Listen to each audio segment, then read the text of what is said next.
Welcome dear children once again to the class of physics.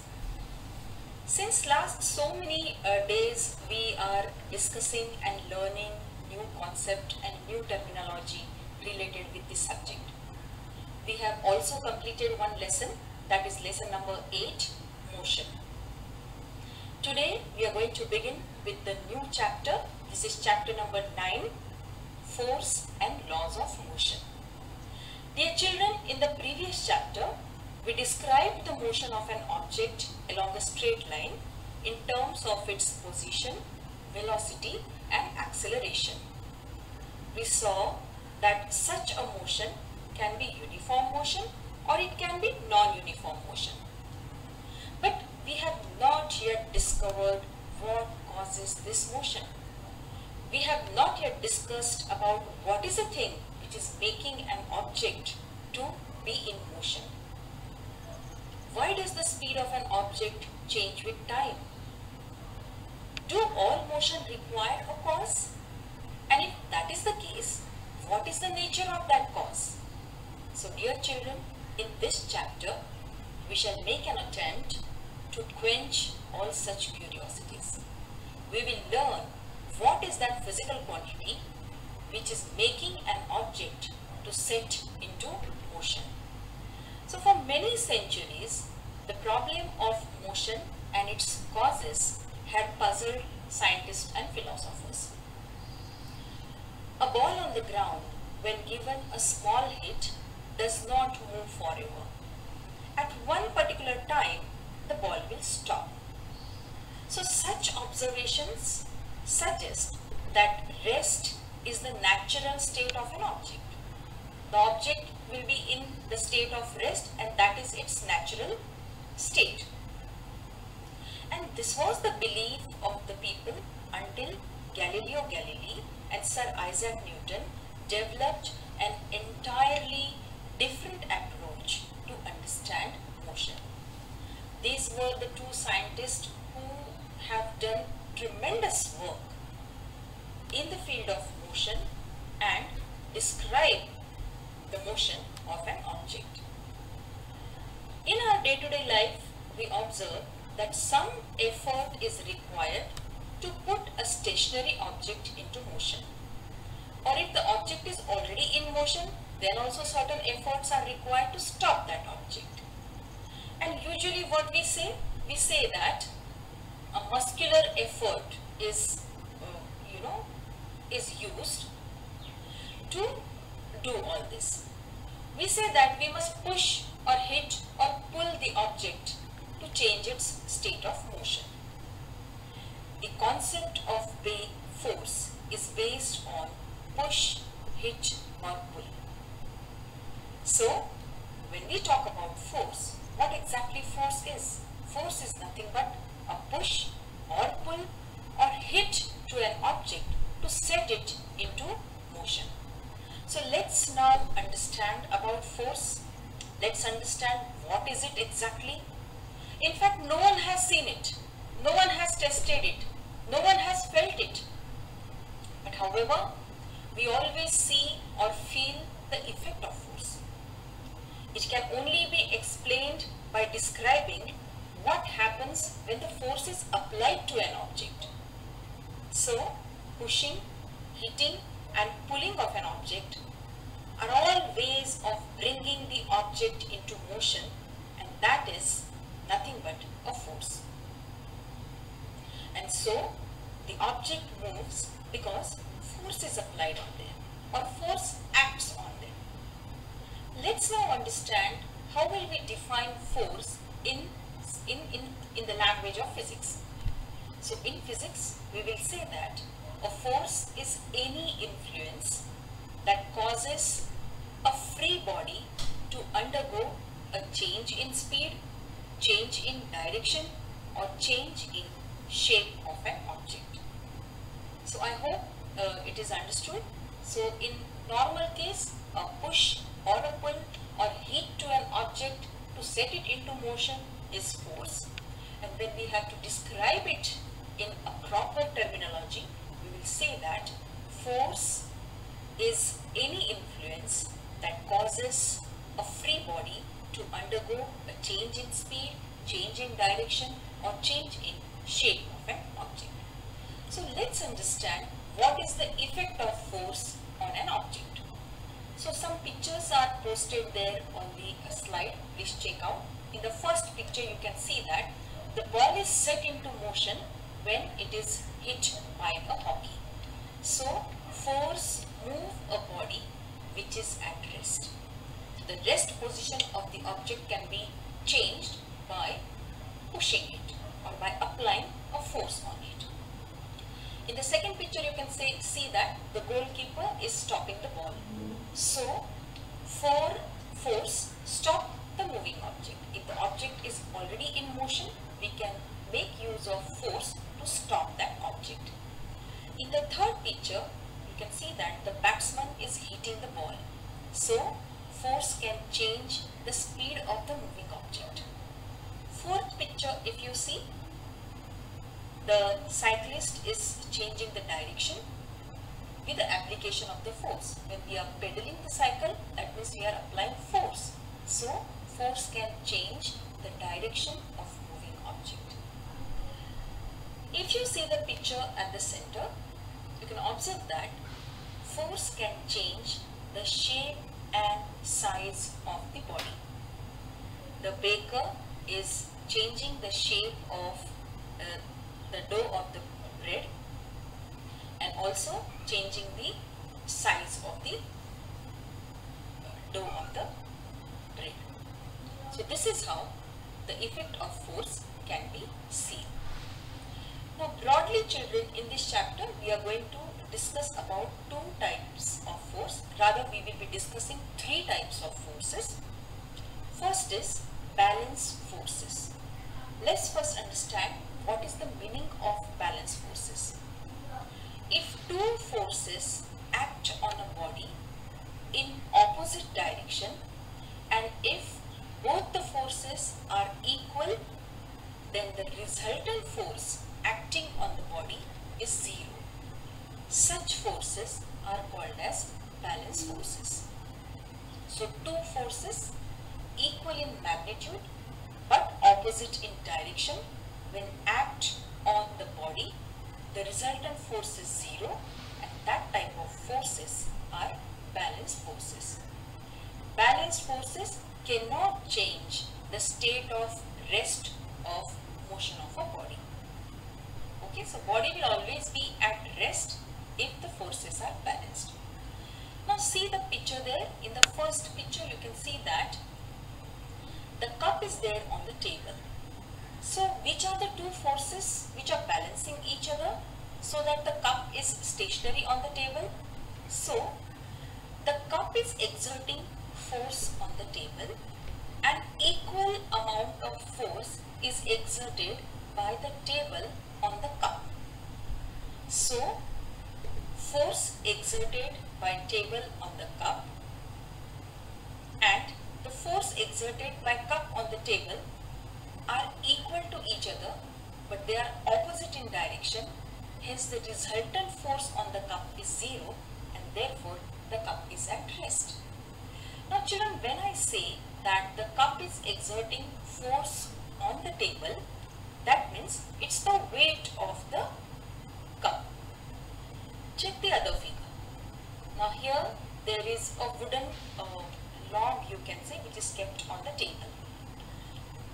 The log has two threads on two opposite directions.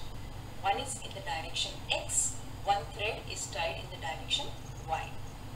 So when you pull thread in the direction X, the log will move in that direction.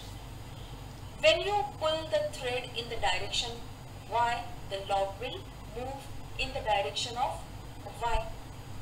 Now suppose if two persons pull the thread, one in X direction, one in Y direction, means they are pulling it in opposite direction. So this is equal force in opposite direction. So the net force acting on the wooden log is zero and the log will not move. So when the balance forces act on an object, the object is at rest, the net force acting on an object is zero. I can say in other language that the resultant force is 0. So we can sum up like this, that balance force cannot produce any acceleration in the body. It will always keep the body at rest, and balance force can change the shape of the body. Now how it will change the shape of the body? Let's see that with some examples in our day-to-day life which is related with balance force. Look at that, children. The picture of a ball. The ball is at rest. Right? Why is it at rest? Because the ball is exerting force on the ground. That is the weight of the ball. And at the same time, equal amount of force is exerted by ground on the ball. Both the forces are equal in magnitude, but they are opposite in direction, and therefore the ball doesn't move. It is at rest. If you see the picture of tug of war, two teams are playing tug of war. They are both exerting equal force on the rope in opposite direction. Okay, and this balanced force results in no change of motion because equal force is exerted by both the teams. If you see the other picture, the shape of the balloon is changing because two forces are exerted on the balloon. Both the forces are equal in magnitude but opposite in direction. So here is an example wherein balance forces can change the shape of an object. The same manner we can observe the change in shape of a rod. So such examples we can see in our day-to-day life which is related with balance forces. Then the next type of force is unbalanced force. Let's understand the meaning of unbalanced force.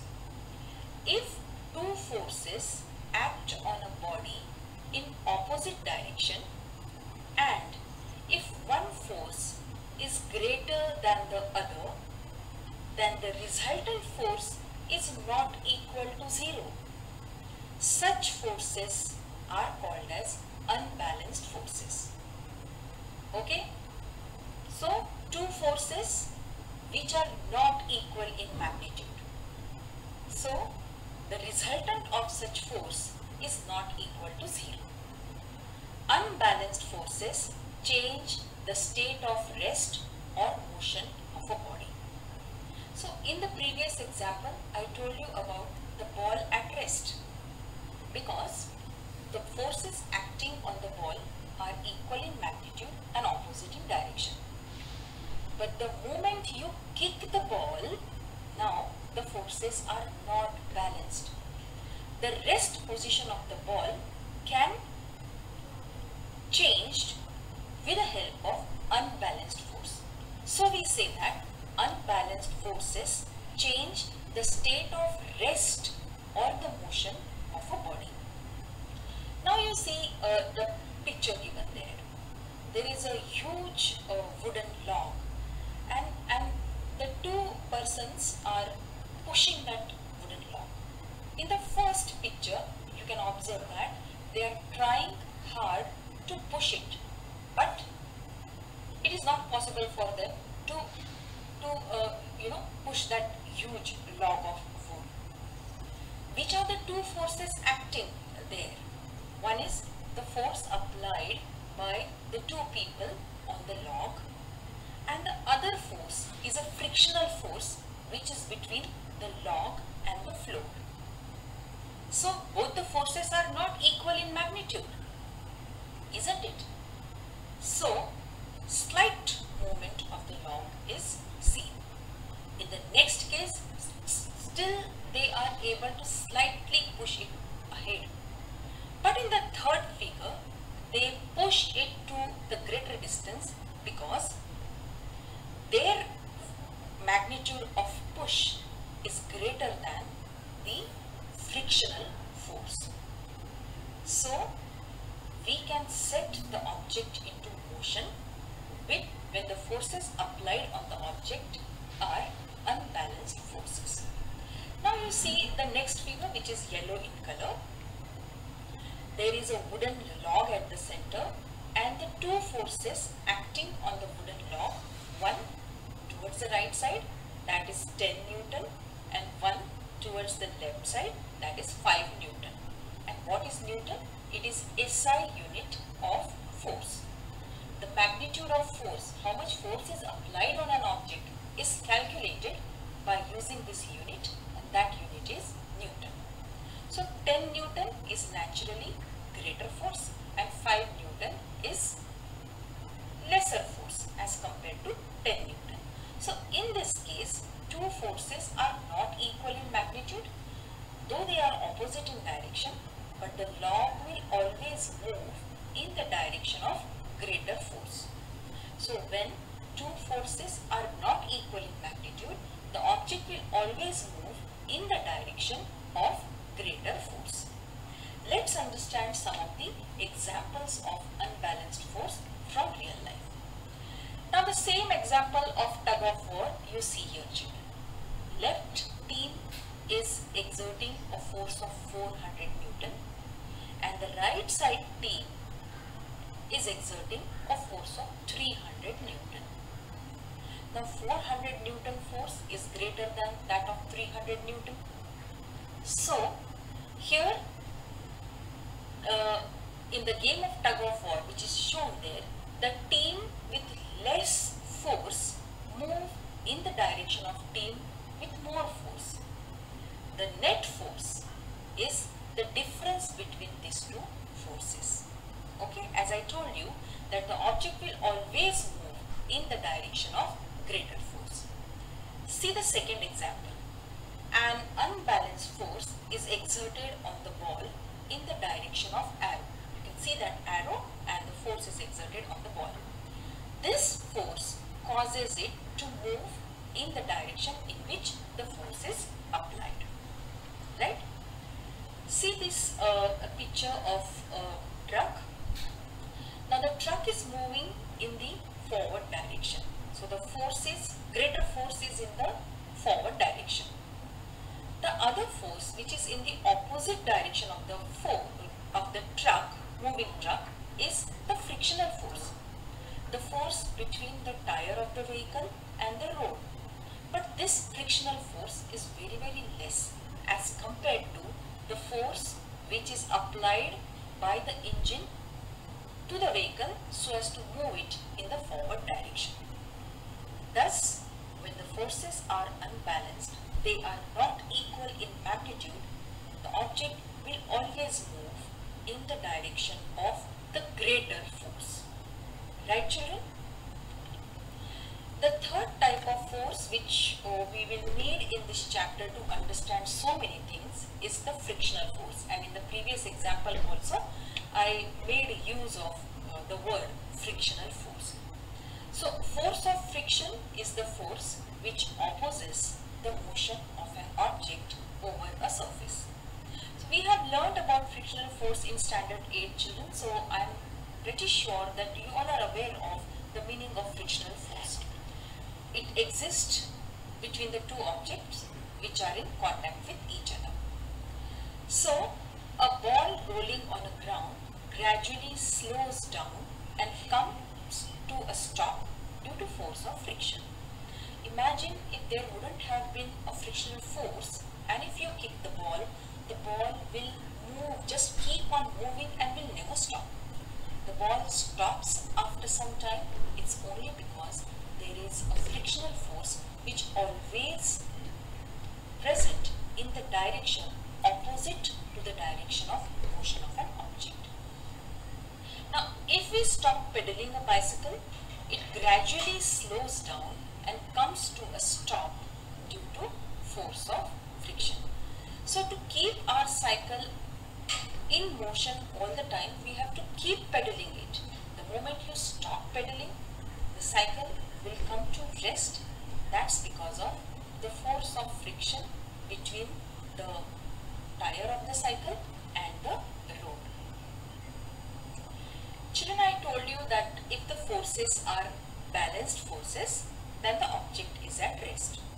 But suppose if the object is in uniform motion and the two forces acting on the object are balanced forces, like the pushing force and the frictional force.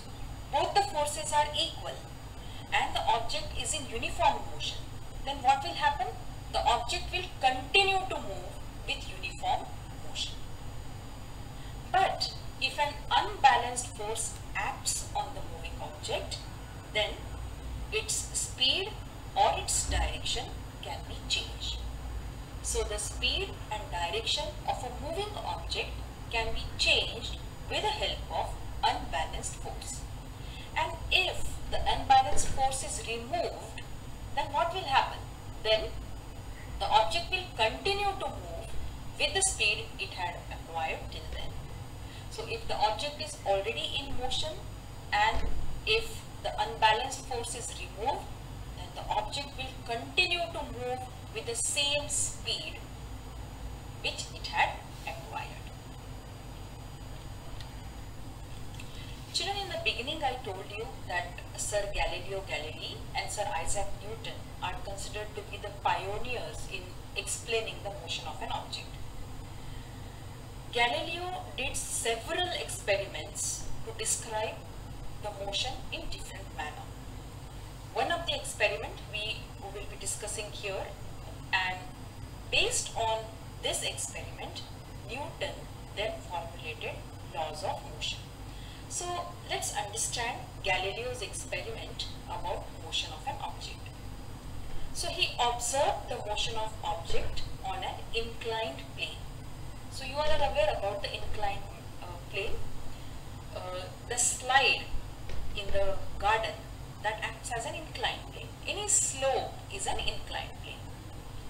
So he observed that when a marble is rolled down an inclined plane, its velocity increases. You can see the figure drawn there, children, that when a marble is rolled down an inclined plane, its velocity increases. So when a marble is rolled down from the left, it was observed that it will go up on the opposite side to the same height at which it is dropped down.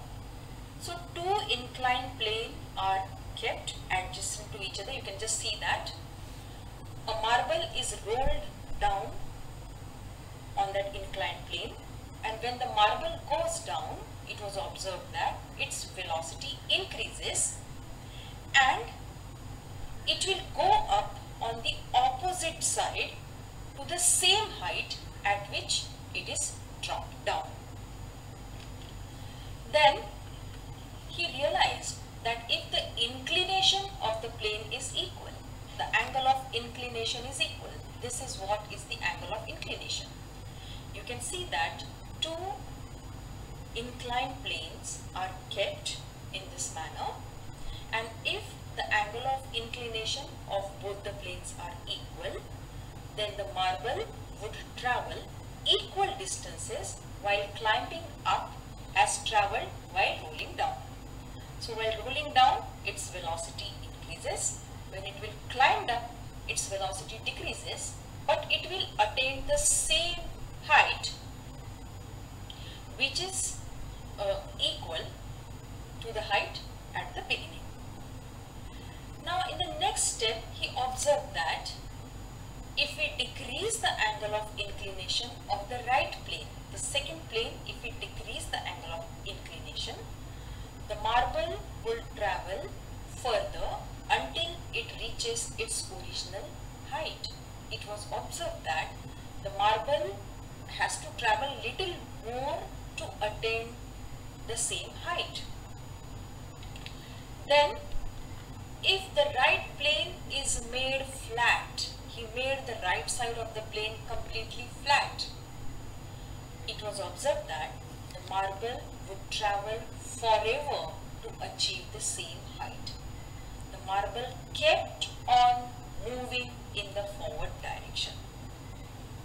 The unbalanced forces on the marble in this case is 0.